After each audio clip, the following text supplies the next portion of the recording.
Hello student, this is class 9 science. Chapter number 2 is matter around us is pure.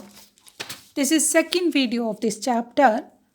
In this video we are going to learn about various types of solution. What is solution?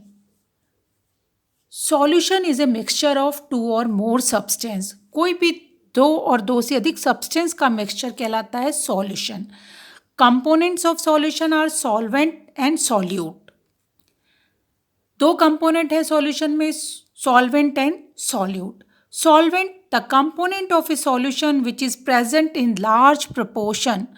जो चीज़ large proportion में होती है किसी solution में वो कहलाती है सॉल्वेंट. सपोज करो अगर मैं वाटर और शुगर को मिक्स कर दें, ठीक है, तो वो क्या बन गया, सॉल्यूशन बन गया. इसमें ज़्यादा अमाउंट में क्या है, वाटर है, तो water is a solvent and sugar is a solute.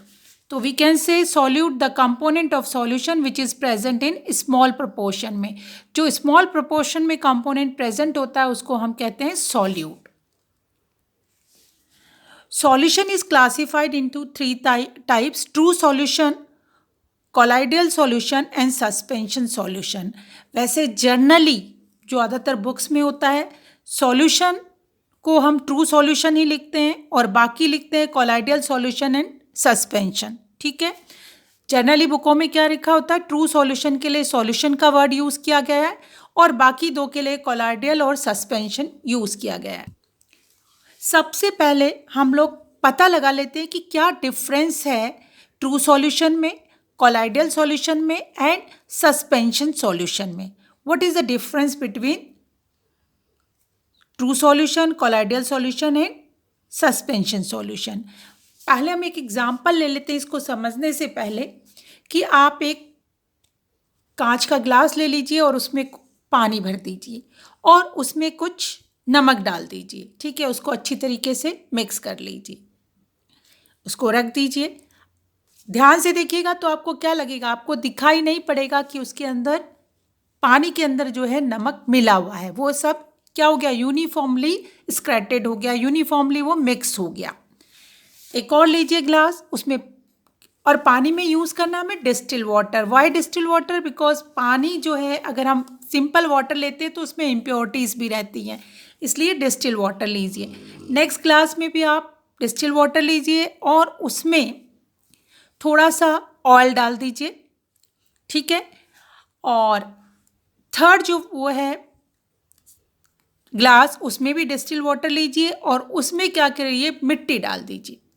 ठीक है, अब सबसे पहले जब हमने जो फर्स्ट वाला ग्लास लिया था जिसमें हमने नमक डाला था, उसको आप ध्यान से देखेंगे तो आपको वो क्या है, ट्रू सॉल्यूशन है. This is a true solution. और आपको क्या पता चलेगा, उसके अंदर बहुत छोटे छोटे पार्टिकल्स हैं सॉल्यूट के. जो नमक हमने डाला उसके पार्टिकल्स हैं, लेकिन उसका साइज़ बहुत कम होता है. यहाँ तक कि उसका साइज़ होता है लेस देन 1 नैनोमीटर और 10, अगर हम नैनोमीटर को हम किस में यूज़ करें, एंस्ट्रोम में यूज़ करें, तो वो हो जाएगा 10 एंस्ट्रोम से कम होता है. ठीक है, उसका साइज़ पार्टिकल का.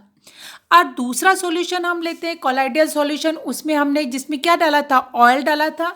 उसमें थोड़ा सा क्या कीजिए, क्योंकि ऑयल मिक्स नहीं होगा किसके साथ, वाटर के साथ, आपको अलग से उसकी लेयर दिखाई पड़ेगी.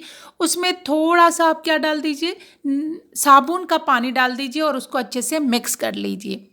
तो अब वहाँ पर पार्टिकल्स होंगे, वो पार्टिकल्स का जो साइज़ होगा थोड़ा सा ट्रू सॉल्यूशन के कंपेयर में थोड़ा सा ज़्यादा होगा.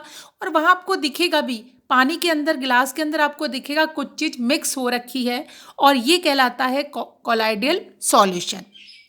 थर्ड वाला जो है जिसमें आपने मिट्टी डाली थी, उसको अच्छे से मिट्टी को मिक्स कीजिए, तो वहाँ पर आपको क्या लगेगा, पूरा का पूरा पानी जो है मिट्टी की वजह से काला हो गया है और वो जो सॉल्यूशन है उसमें आपको पार्टिकल्स भी नज़र आ रहे हैं मिट्टी के, तो वो सॉल्यूशन कहलाता है सस्पेंशन. ठीक है, इस तरीके से तीनों चीज़ का आपका डिफरेंस, अगर हम एक एक चीज़ का डिफरेंस लें, साइज़ ऑफ पार्टिकल जो ट्रू सॉल्यूशन में है उसमें जो पार्टिकल का साइज़ है, सॉल्यूट जो है उसके पार्टिकल का जो साइज़ है वो लेस देन 1 नैनोमीटर होता है. 1 नैनोमीटर मीन्स 1 इंटू 10⁻⁻⁹ मीटर, ठीक है, उनसे छोटा साइज रहता है। अगर हम बात करें कोलाइडल सॉल्यूशन की तो उसमें पार्टिकल का साइज जो है वो रहता है 1 नैनोमीटर से 100 नैनोमीटर के बीच रहता है। और सस्पेंशन की बात करें तो उसमें पार्टिकल का साइज जो रहता है वो ग्रेटर देन 100 नैनोमीटर से ज़्यादा बड़े पार्टिकल हैं, ठीक है। तो पहली चीज़ हमने जो एक्सपेरिमेंट बताया था उससे आपको पता चल गया, एक में पार्टिकल बिल्कुल नज़र नहीं आ रहे, एक में बहुत थोड़ा हल्का हल्का लग रहा है कुछ है मिला हुआ, और तीसरे में आपको पार्टिकल्स दिख रहे हैं, जिसमें दिख रहे हैं वो सस्पेंशन सॉल्यूशन है। अगर हम देखेंगे उनका अपीयरेंस हमें कैसे दिखाई पड़ रहा है वो सॉल्यूशन, तो क्लियर ट्रांसपेरेंट सॉल्यूशन है, जो वो क्या है, ट्रू सॉल्यूशन है। उसको केवल सॉल्यूशन भी कह सकते हैं क्योंकि ज़्यादातर बुक में सॉल्यूशन यूज़ किया गया है, वो ट्रू सॉल्यूशन है। और जिसमें क्या है, अगर हम देखें जिसमें हमने ऑयल डाला था उसको अगर हम ध्यान से देखो तो वो ट्रांसल्यूसेंट है, पूरी तरीके से क्लियर नहीं है, थोड़ा सा धुंधला है, तो ट्रांसल्यूसेंट सॉल्यूशन है। तो वो कौन से सॉल्यूशन होता है ट्रांसल्यूसेंट? कोलाइडल सॉल्यूशन है वो।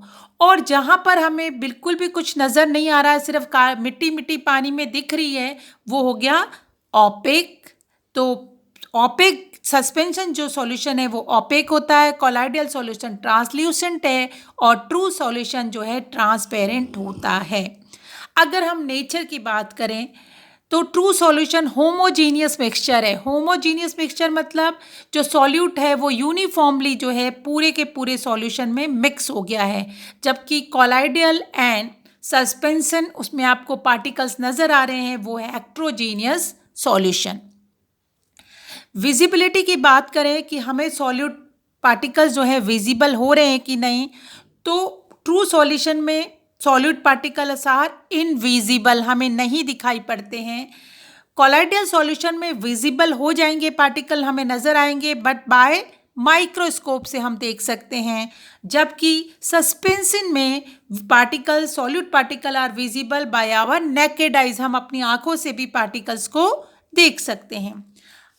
Next one is settling property, कि सेटल हो रहे हैं नीचे, पार्टिकल नीचे जाके बैठ रहे हैं कि नहीं। तो ट्रू सॉल्यूशन में आपने देखा होगा पार्टिकल्स नीचे सेटल नहीं होते, तो particle do not settle at the bottom. Colloidal में भी पार्टिकल सेटल नहीं होंगे बॉटम में। और अगर हम सस्पेंशन की बात करें, आप थोड़ी देर के लिए सस्पेंशन वाला सॉल्यूशन जिसमें आपने मिट्टी डाली थी छोड़ दीजिए, तो उसके मिट्टी के पार्टिकल्स जो हैं वो नीचे सेटल हो जाएंगे। अब बात आती है diffusion. What is diffusion? Intermixing. Diffusion क्या होता है? इंटरमिक्सिंग। अगर हम बात करें ट्रू सॉल्यूशन की, तो वहाँ पर सॉल्यूट और सॉल्वेंट बहुत क्विकली क्या हो रहा है? डिफ्यूज़ हो रहा है, उनकी इंटरमिक्सिंग बहुत क्विकली हो रही है। जबकि बात करें कोलाइडल सॉल्यूशन की, तो इंटरमिक्सिंग जो है, डिफ्यूज़न जो है वो स्लोली है, और सस्पेंशन में डिफ्यूज़न नहीं होता है। नेक्स्ट है थिंडल इफेक्ट। अब व्हाट इज़ थिंडल इफेक्ट? देखिए, जब आपने ये तीनों सॉल्यूशन आपने बनाए हैं, आप एक लाइट टॉर्च ले लीजिए, और टॉर्च को सबसे पहले जो ट्रू सॉल्यूशन था उसमें टॉर्च की रोशनी दीजिए। तो अगर आप गिलास उस में देखेंगे, ट्रांसपेरेंट गिलास के अंदर, तो आपको लाइट जाती हुई नज़र नहीं आएगी, ठीक है।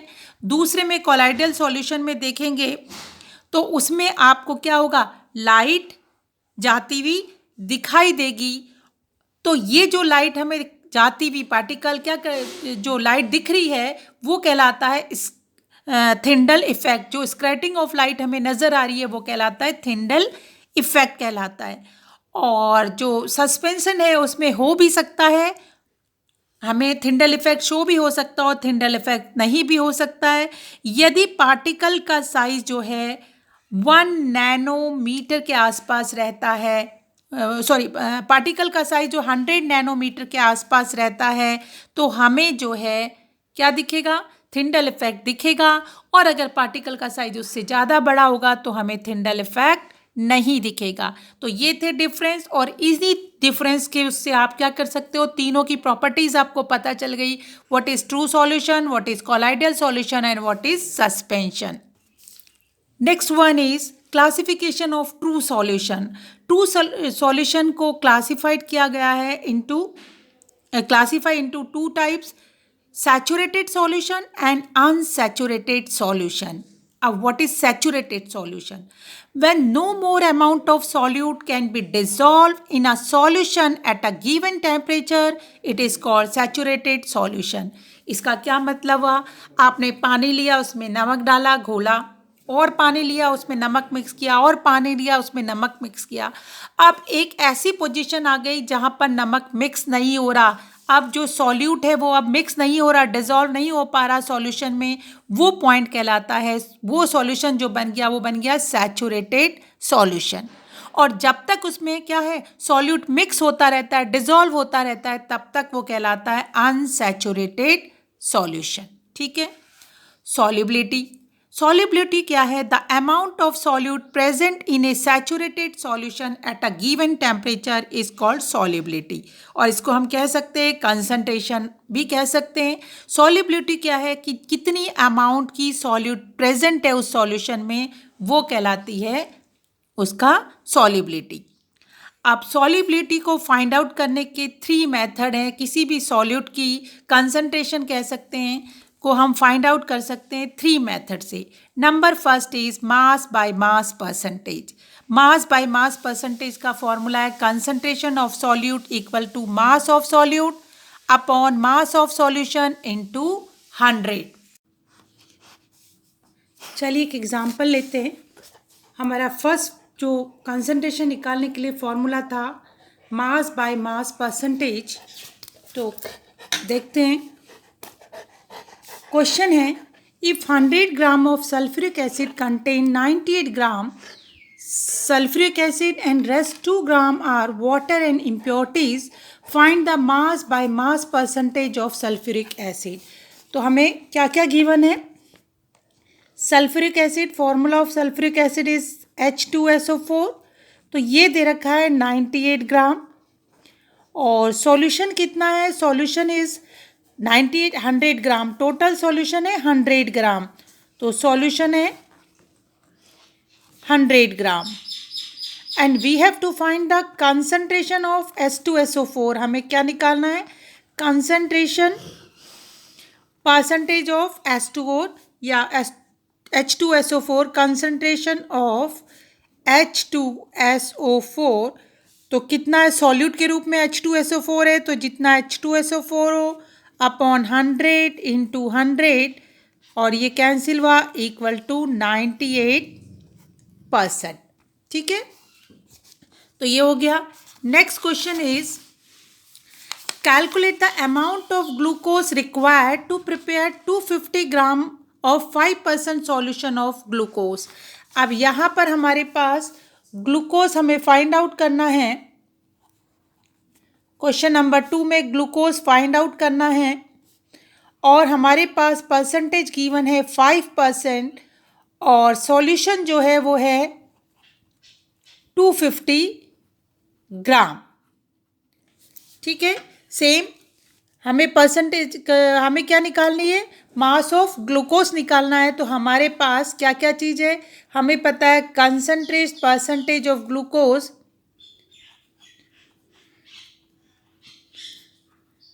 परसेंटेज ऑफ ग्लूकोज, फॉर्मूला क्या हो गया इसका? Equal to glucose, mass of glucose upon mass of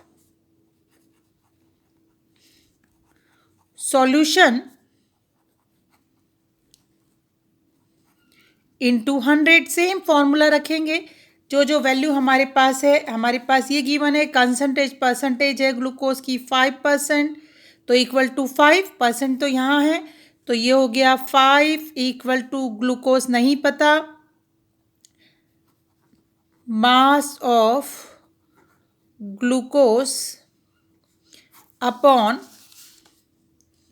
250 into 100, cross into करेंगे 5 into 250 equal to mass of glucose. बहुत ईजी है, यहाँ से आप इजीली कर सकते हो. इंटू 100 यहाँ मल्टीप्लाई है, नेक्स्ट साइड जाके डिवाइड हो जाएगा. 5 upon 250 upon 100 equal to mass of glucose, और ये 5 टू ज़ा और ये हो गया 12.5 ग्राम। तो मास of glucose is 12.5 gram. Next formula for finding the concentration of solute is mass by volume percentage. ठीक है, फॉर्मूला क्या है? मास ऑफ सॉल्यूट, फॉर्मूला है मास of solute upon volume of solution into 100। एक एग्जांपल ले लेते हैं। 20 gram sugar dissolve in 200 ml solution. देखिए सॉल्यूशन का वॉल्यूम दे रखा मिलीलीटर में है, इट इज़ वॉल्यूम एंड 200 ग्राम मास है। Find the concentration of sugar, तो जिसके भी हमें कंसंट्रेशन निकालनी है शुगर, वो कितना हो गया? ऊपर आ गया 20 ग्राम अपॉन 200 मिलीग्राम इंटू 100, तो 10% आ गई। Third formula is volume by volume percentage, volume of solute plus volume of solution. If 30 ml alcohol is present in 300 ml solution, find the concentration of alcohol। तो फॉर्मूले के हिसाब से वॉल्यूम ऑफ सॉल्यूट कितना है? Volume solute का 30 ml, total solution का volume कितना है? 300 ml इंटू 100, तो ये आ गया 10%। कुछ पॉइंट जो पॉइंट टू बी रिमेंबर, आपको सॉल्यूशन के लिए पॉइंट जो याद रखने हैं, different substance different solubility at different solvent. अलग अलग जो सब्सटेंस है उनकी सॉल्युबिलिटी जो है अलग अलग सॉल्वेंट के लिए अलग अलग होती है। ठीक है, सपोज इसको कहने का मतलब है यदि मैं शुगर को किस पे करूँ? पानी में घोलूँ तो उसकी सॉल्युबिलिटी अलग रहेगी, दूध में डालूँ तो उसकी सॉल्युबिलिटी अलग रहेगी। ठीक है, क्योंकि सॉल्वेंट अलग अलग है। Solubility increase with increase in temperature. अच्छे से आपको पता है कोई चीज़ गर्म होती है तो उसमें अगर एग्जाम्पल के ले लें चीनी, तो इजीली घुल जाएगी। अगर वो ठंडी है, बहुत ज़्यादा फ्रिज से निकाली हुई है और उसमें चीनी घोलोगे तो वो क्या होगा? वो सॉल्युबिलिटी उसकी डिक्रीज हो जाएगी। इसका मतलब सॉल्युबिलिटी इंक्रीज होती है which increase in temperature, solubility decrease on cooling या decrease in temperature. Next point is solubility of gas in liquid. Gas को यदि हम लिक्विड में मिक्स करें तो सॉल्युबिलिटी इंक्रीज होगी जैसे ही टेम्परेचर डिक्रीज होगा, ये बात याद रखना। इसी तरीके से solubility of gas in liquid increase होगी ऑन इंक्रीज इन प्रेशर। अगर प्रेशर को इंक्रीज करेंगे तो सॉल्युबिलिटी अगर गैस की लिक्विड में इंक्रीज होगी, और अगर प्रेशर डिक्रीज होगा वाइस वर्सा, मतलब इसका उल्टा, अगर प्रेशर डिक्रीज होगा तो solubility of gas in liquid भी डिक्रीज होगी। ये पॉइंट ऑब्जेक्टिव क्वेश्चन के लिए बहुत इंपॉर्टेंट है।